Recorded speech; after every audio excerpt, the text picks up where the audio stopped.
Discuss பண்ணிக்கிட்டோம்னா எலெக்ஷன்றது எவ்வளோ பெரிய விஷயம்னு எல்லாருக்குமே தெரியும். இது நாள் வரைக்கும் வந்துட்டு என்னன்னா, நம்ம கையில் என்ன இருக்குது, நம்மளால எதுவுமே பண்ண முடியாது அப்படின்ற, நம்ம ஒரு ஆள் மாறுறதுனால எதுவும் மாறுமான்னு நினச்சிக்கிட்டு இருந்தேன். இப்போ வந்துட்டு அப்படி கிடையாது. டிஸ்கஸ் பண்ணோம்னா நம்ம கூட இருக்க 10 பேருக்கு புரிய வைக்கலாம். இல்லை அந்த 10 பேர் வந்துட்டு என்னோட முடிவு தப்பாக இருந்துச்சு அப்படின்னா அந்த 10 பேர் வந்துட்டு எனக்கு சொல்லும் போது நான் மாறலாம் அப்படின்ற ஒரே ஒரு எண்ணம் தான். தயவு செஞ்சு புரிஞ்சுக்குங்க, ரெக்வெஸ்ட் பண்ணுறேன். என்னோட லைனும் வந்துட்டு இது இல்லை, நேச்சுரல் வீடியோஸ் எல்லா இலக்கமும் போகணும் வரணும் அப்படின்ற மாதிரி ஒரு இதுதான் நான் எடுத்திருக்கேன். ஆனால் இப்போ வந்துட்டு சோசியல் மீடியாவுக்குள்ளே வரும்போது தான் நமக்கு தெரியுது என்னென்ன மாதிரிலாம் நடந்துக்கிட்டு இருக்குது அப்படின்னு. இது ஒரு 4 மாதத்துக்கான ஒரு இது மட்டும்தான் இந்த பாதை. எலெக்ஷன் எப்போ வரைக்குமோ அது வரைக்கும் மட்டும்தான். அதுக்கப்புறம் வந்துட்டு நம்ம இதுலேயே போக போகிறது கிடையாது.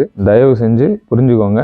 டிஸ்கஸ் பண்ணலாம். டிஸ்கஸ் பண்ணோம்னா எதுவாக இருந்தாலும் தெரிய வரும். அட்லீஸ்ட் ஒரு 10 பேராச்சும் சேஞ்ச் ஆகிறதுக்கு வாய்ப்புகள் இருக்குது. ஏன் நானும் சேஞ்ச் ஆகிறதுக்கு வாய்ப்புகள் இருக்குது. முடிஞ்சா நான் தப்பாக இருக்கேன்னா என்னைய தப்பாக இருக்கேன்னு சொல்லி புரிய வைங்க. யூடியூப்ல வந்துட்டு சம்பாதிக்கிறாங்க, இது பண்றாங்க அப்படின்றதுக்காக இந்த இதெல்லாம் பண்ணிக்கிட்டு இருக்காங்க, ட்ராமா பண்றாங்கன்னு நினைக்காதீங்க. என்னோட லைனே வந்துட்டு இது கிடையாது. அதுவும் இல்லாமல் இப்போ தான் நம்ம வந்துட்டு ஸ்டார்ட் பண்ணியிருக்கோம். அதனால இதுல இருந்து எதுவும் கிடைக்க போறதெல்லாம் கிடையாது. நன்றி, வணக்கம்.